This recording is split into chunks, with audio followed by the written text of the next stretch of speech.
Jonathan Lee Riches investigates, covering the Moscow, Idaho Bryan Kohberger case. Is the prosecution withholding evidence to Bryan Kohberger's defense team?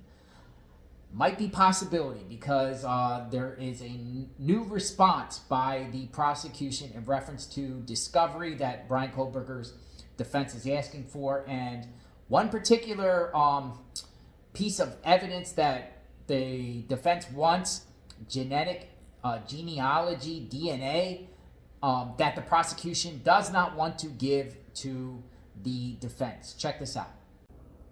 In regard to the defense request for genetic genealogy testing and search, the state objects and intends to separately file a motion in limine and a motion for protective order under ICR 16I, as will be more fully detailed in said motion. The state believes that the defendant's request discovery is outside the scope of Idaho Court Rules 16, that it does not tend to negate the guilt of the accused as to the offense charged or tend to reduce punishment for the offenses as contemplated by ICR 16A.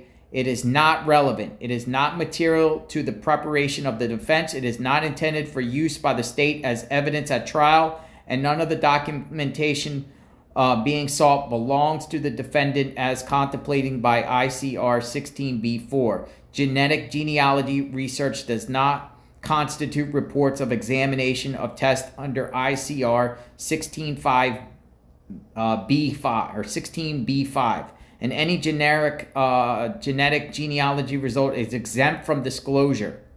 Wow. So they're saying this genetic genealogy testing is exempt under Idaho court rules, and they do not intend to use this during trial. But the defense wants it. The defense wants it. What do you think? So what is a motion in limine? I'm going to show you what a motion in limine is so you can have an understanding of what that actually means. So according to Wikipedia, this is what a motion in limine means. In the U.S. law, a motion in limine at the start, literally on the threshold, is a motion discussed outside the presence of a jury to request that certain testimony be excluded. A motion in limine can also be used to get a ruling to allow for the inclusion of evidence. The motion is decided by a judge in both civil and criminal proceedings.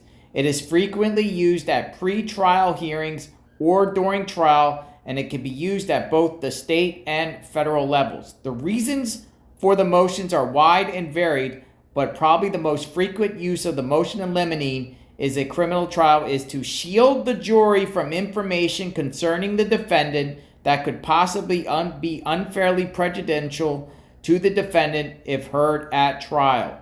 Other reasons arise under the federal rules of civil procedure for failure to comply with discovery. Other proper subjects for motion in limine stem from the court's power to provide for the ordinary conduct of proceedings before and to control its process and order so as to make them conform to the law and justice. These procedural motions in limine may include motions to control the conduct of the prosecutor, motions for separate trials on counts, prior convictions, and or enhancements, motions to control the courtroom environment, motions to control jury conduct, and other such motions. A motion in limine is distinct from a motion for a protective order, which is a request to prevent the discovery of evidence, and a motion to suppress, which can be raised by the defense in American criminal trials to prevent the admission of evidence that was obtained unconstitutionally.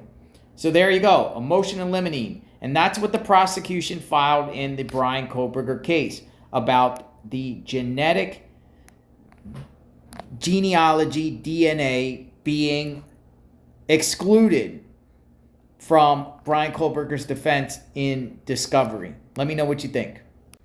A motion in limine is a pretrial motion. It's usually for the admissibility of evidence. So we're talking about genealogy, DNA that the prosecution does not want submitted as evidence. And the Bryan Kohberger's defense is asking for it, and the prosecution's filing this pre-trial motion wanting to exclude this evidence. It's very strange and bizarre. Why would the prosecution do that? Does this genetic DNA evidence have exculpatory evidence in it? Possibly, but it's very, very strange that the prosecution would try to exclude this, and it requires another motion and most likely a hearing on this matter. I'm on it. I'm waiting to see what happens. I think there will be a hearing soon on this matter. Subscribe to my channel, hit the notification button. I am on this case. We'll talk soon. Stay tuned.